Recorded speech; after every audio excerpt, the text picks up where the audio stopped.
We Musyoka. Hebu mpe simu huyo Musyoka. Haya, hebu ongea na yeye, ndio huyo yuko kwa line. Hello, my India. Hello. Hapa.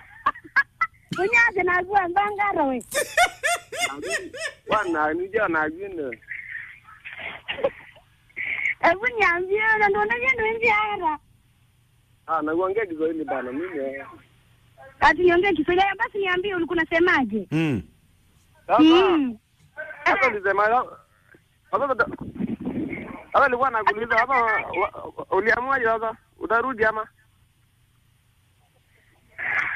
Hebu nauliza hivi. Utarudi? Narudi, unataka nirudi kwako? Ndio. Na mbona unadanganya jina unasema ndo Musyoka? Aya. Nimemwambia Evans.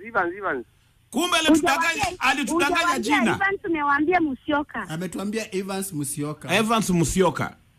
Ana hivyo mbona anadanganya? Siasa unaona ni mkora hata anadanganya jina yake. Anaitwa Evans nani? Hebu nipatie majina yake yote mpaka ya babu yake. Niambie.